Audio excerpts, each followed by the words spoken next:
Medical marijuana is back in the headlines as Representative Alan Peake pushes to pass his signature issue. How's the bill change to maximize its chances this year?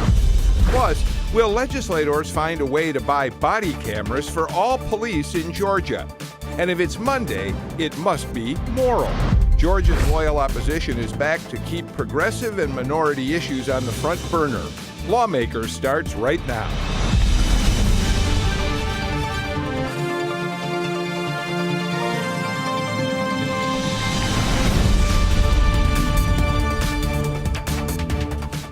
Good evening and welcome to Lawmakers. It's day 5 of the 2015 session.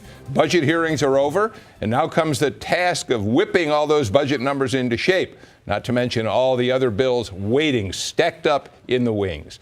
But first, our team at the Capitol has been spending a busy day looking at legislation down there. Among other things, they looked at the second time around for a bill aimed at legalizing marijuana in Georgia. The bill, sponsored by Representative Alan Peake, died in committee last year on the last day of the session. Today, he submitted a revised measure to the House with high hopes and the support of more than 100 of his fellow lawmakers. Pat St. Clair reports. Surrounded by moms and dads, some with their children who suffer from seizure disorders, Representative Alan Peake announced today that House Bill 1 is one step closer to being approved. And I'm proud to say today that House Bill 1, as it's been revised with a couple of revisions, has gained the support of Governor Deal as well as Speaker of the House David Ralston.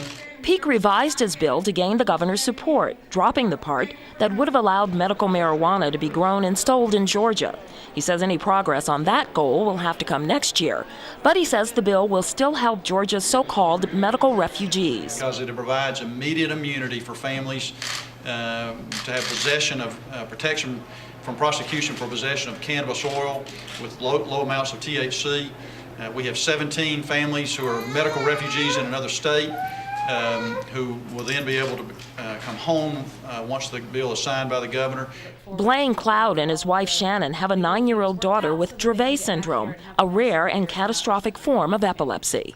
Our goal is to try to find any treatment possible that would reduce those seizures and improve her overall well-being in terms of behavior, cognition, and everything, because the medications that she's on right now, unfortunately, have a lot of terrible side effects. Peake says families like the Clouds will have 4 options for avoiding prosecution, including the possibility of ordering medical marijuana online. But Peake says if all else fails, he may have to join with fellow lawmaker Micah Gravely in some civil disobedience. Maybe there's time for a little civil disobedience in order to show the lunacy of a federal law that says that I can be in possession of a legal product in Colorado and I can be in possession of a legal product in Georgia, but I'm going to get arrested because I'm driving through Kansas. That's Pat St. Clair reporting from the Capitol. Now, Alan Peake says he wants this bill fast-tracked. He says hearings could start as early as next week, with hopes that it's going to be approved by the House and sent to the Senate for a vote within the next 3 weeks. Senate Republicans say they're going to focus on 5 key issues during this legislative session. First, early treatment for autism. Senator Charles Bethel says autism is becoming an epidemic that Georgia cannot afford to ignore. 1 in 68 children are diagnosed with autism.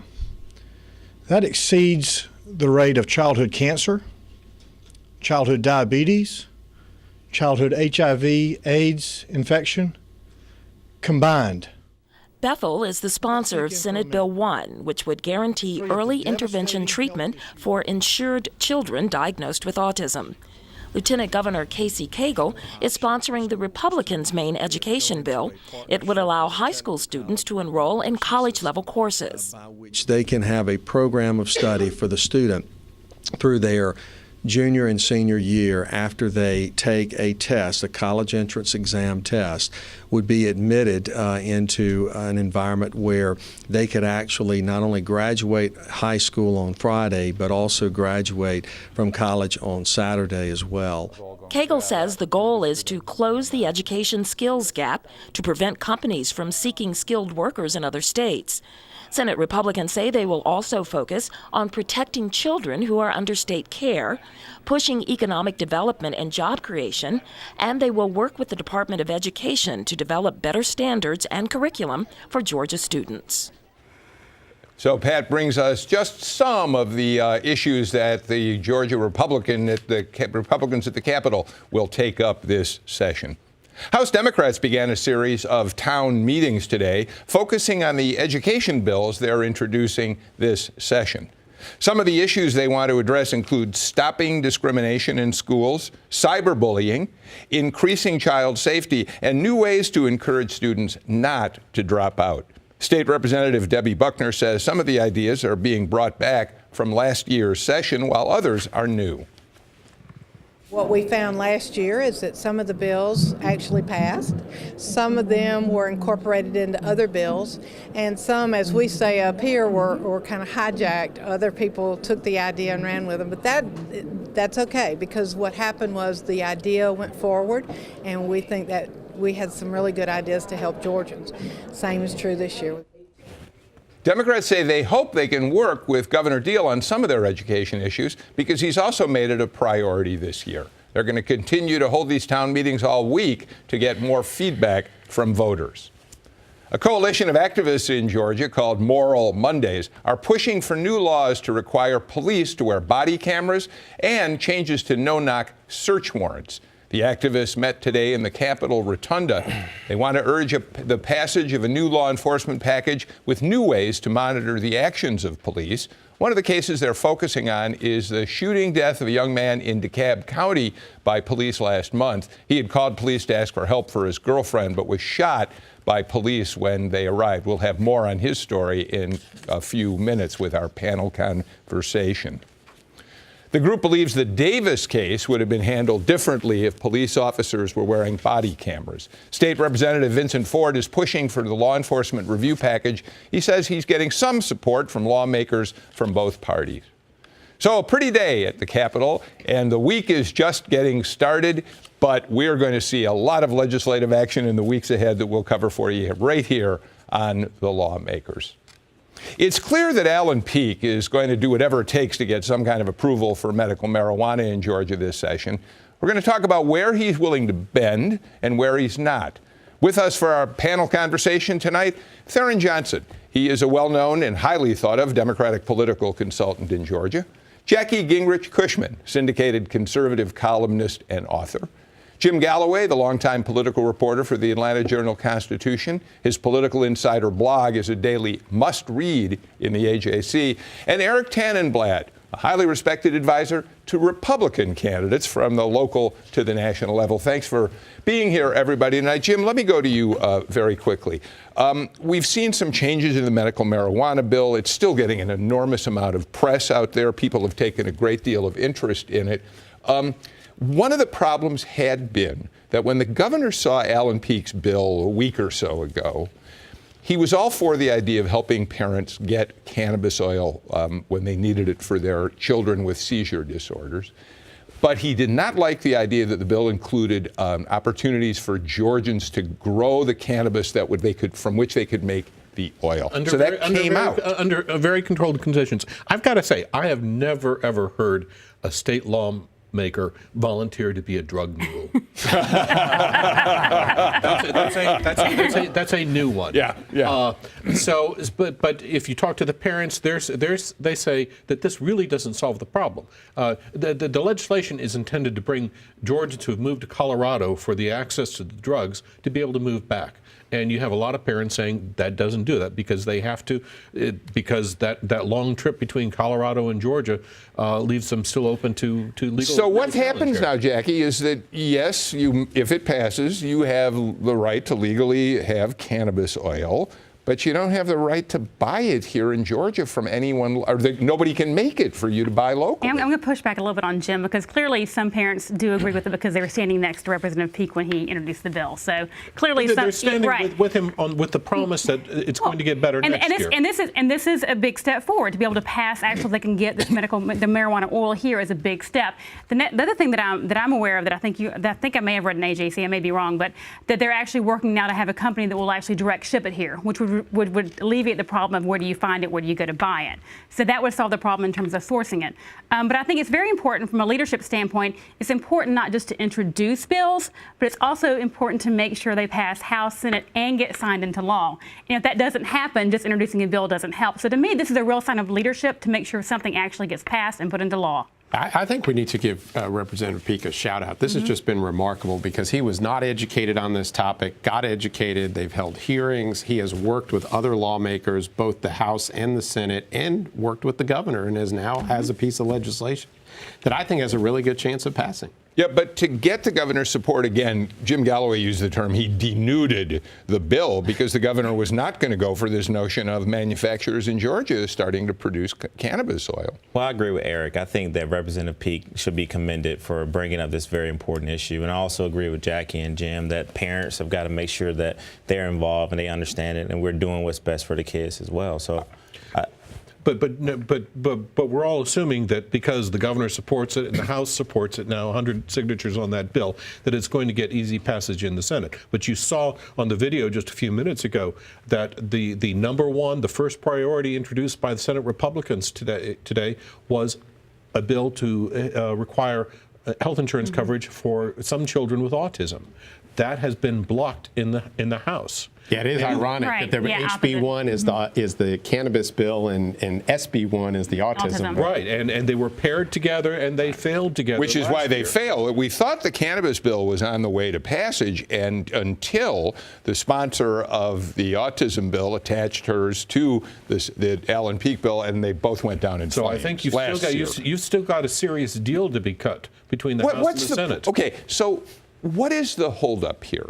By the way, we should say that Alan Peake's bill, which I've been saying routinely deals with children with seizure disorder, which it does, really has a long list of diseases that cannabis oil could be used for, various kinds of cancer, I think Crohn's disease. And that's a result of the hearings that were held.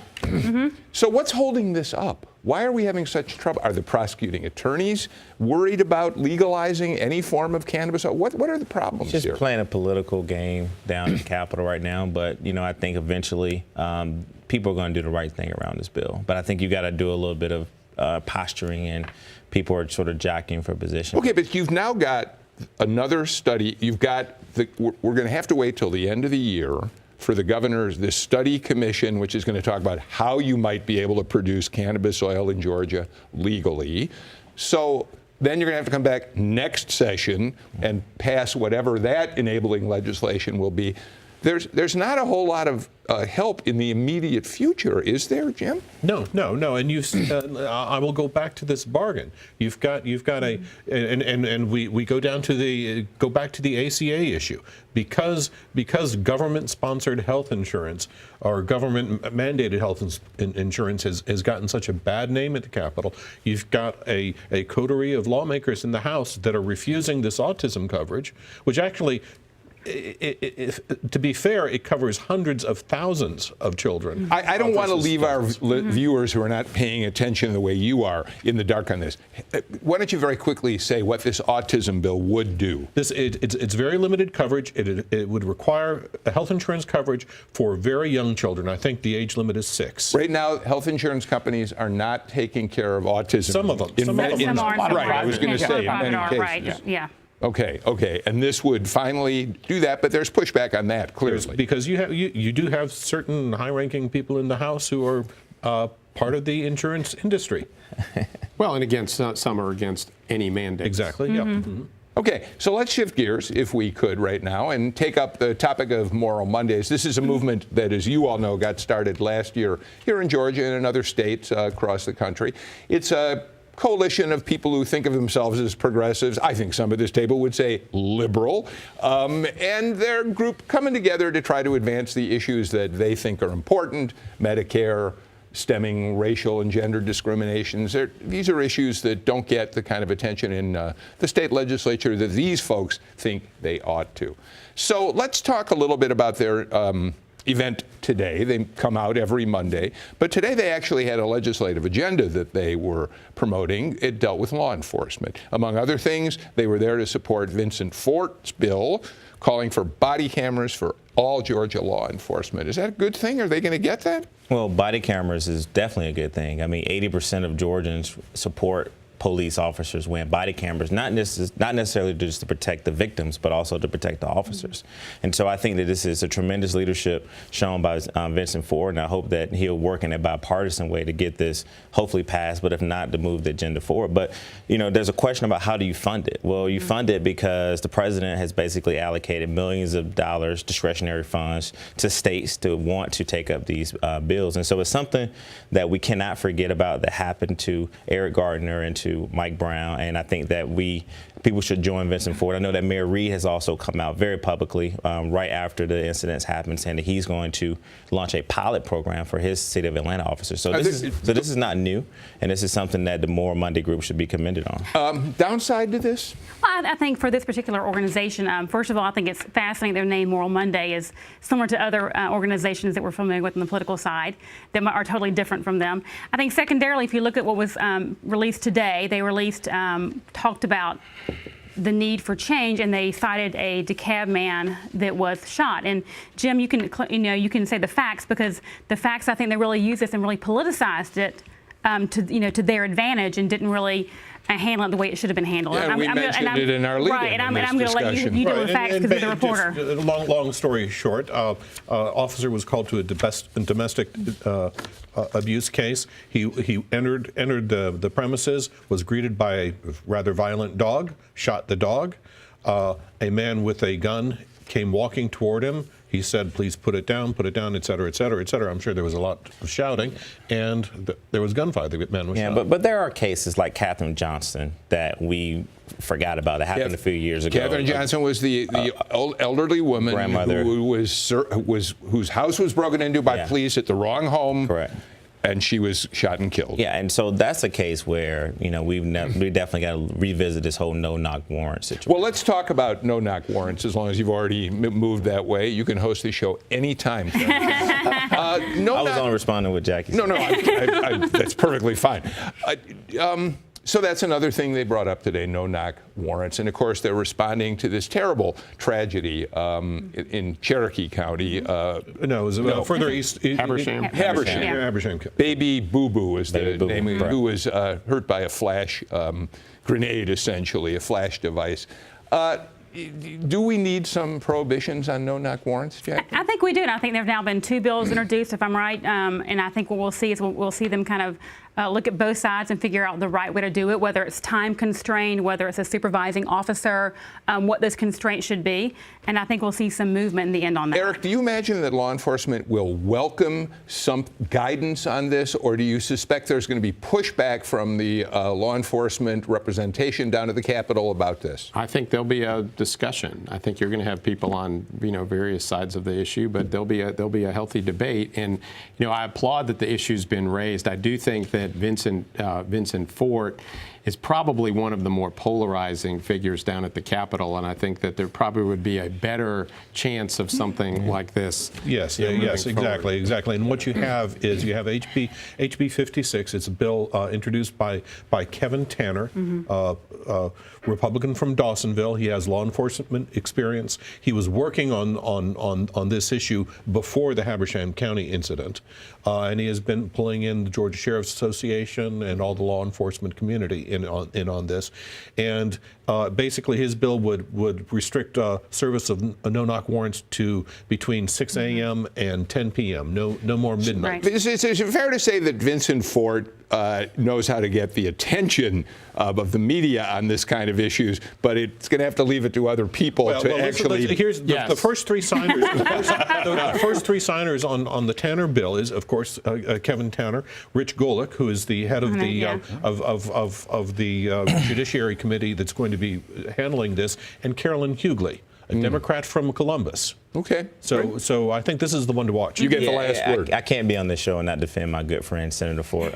Let's not label him as polarizing. I mean, I can list you 25 polarizing Republican legislators right now who can't get anything done because of the temperament. But the bottom line is that this is, Senator Ford is not new to this issue. A lot of these no-not warrant cases are happening in his Senate district. So I think that don't underestimate him. I think you'll see some movement on this session. Okay, I think I was giving him credit for the fact that he knows how to get the attention to these I was issues. responding to Eric about automatically calling him polarizing. Absolutely. All right, look, we've got to take a break. Still ahead, though, on Lawmakers. The Religious Liberties Bill is back in the news today. Exactly what is it meant to protect, and who stands to lose if it passes, if anyone? Back with that and more in a moment. But as we go to break, a lawmaker who credits at least part of her success to her breakfast. Representative Debbie Buckner is a Democrat from Junction City, representing House District 137. She was sworn into the General Assembly in 2003, and when she exhibits true grit at the Capitol, maybe it's because of the true grits she eats most mornings, hand-ground by her husband, Mike. The Buckners live at Fielder's Mill in Talbot County, one of Georgia's few remaining water-powered grist mills. Lawmakers returns in just a minute.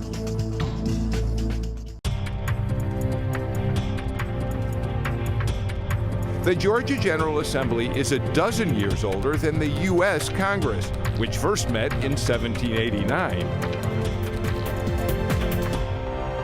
And contrary to popular opinion, Jim Galloway and I were not covering the legislature in We were there the days. second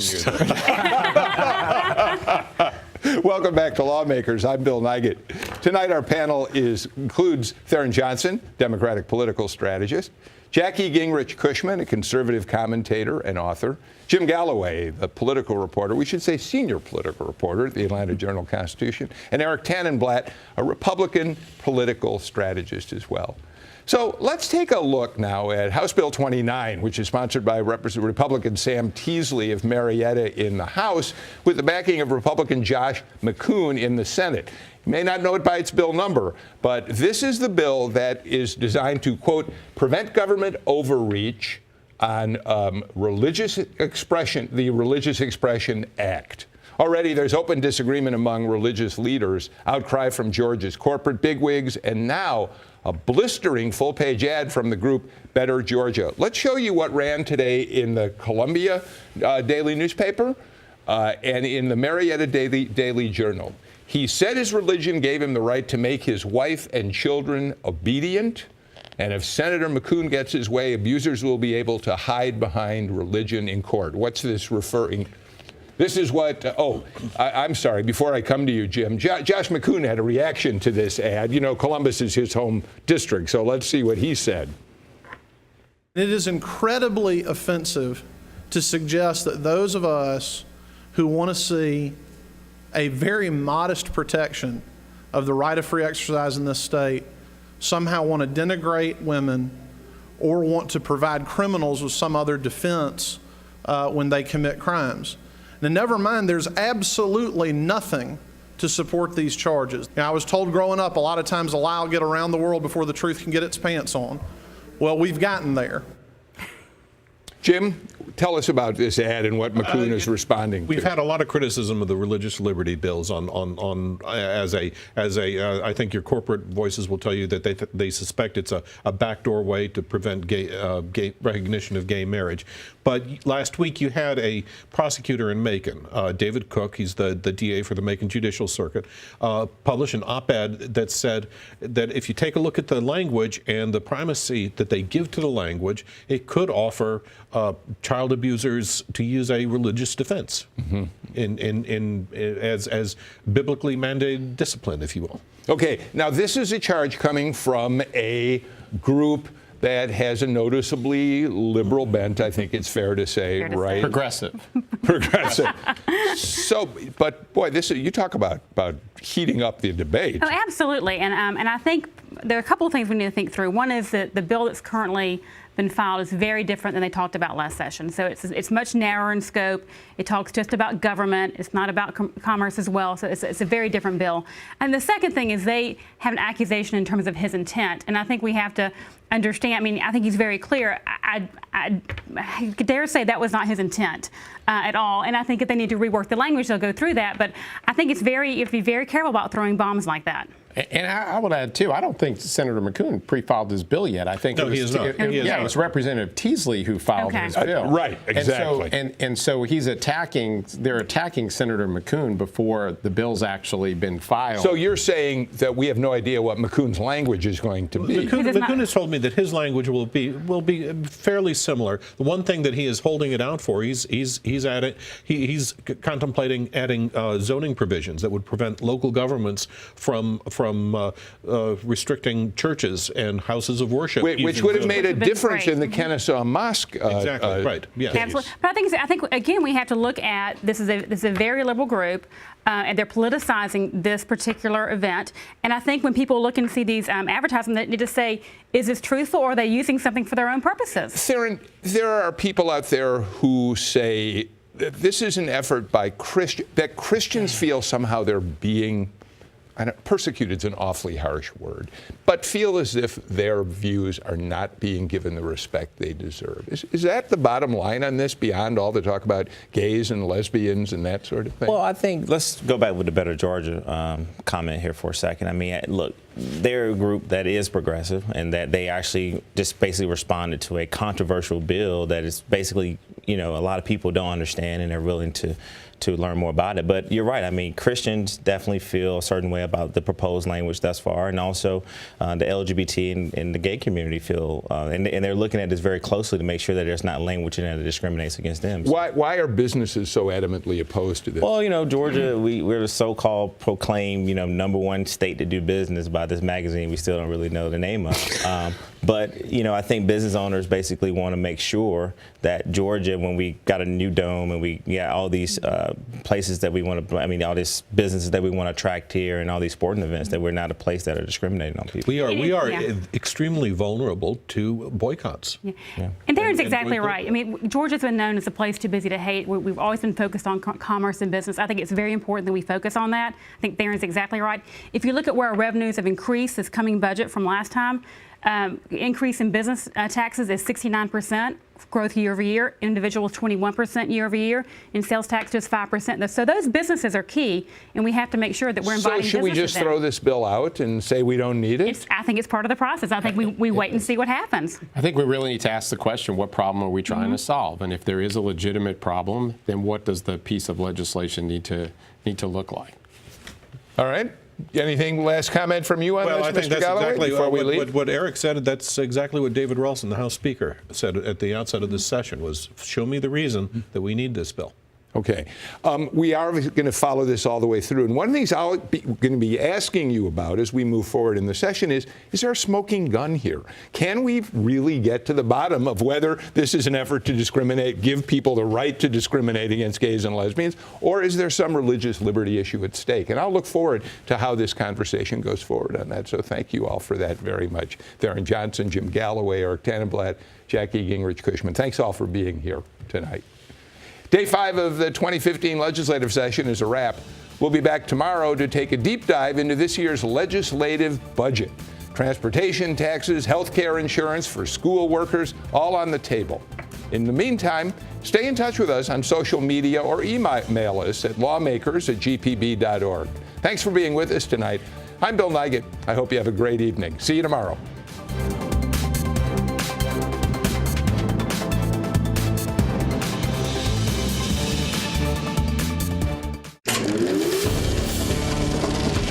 This is a GPB original production.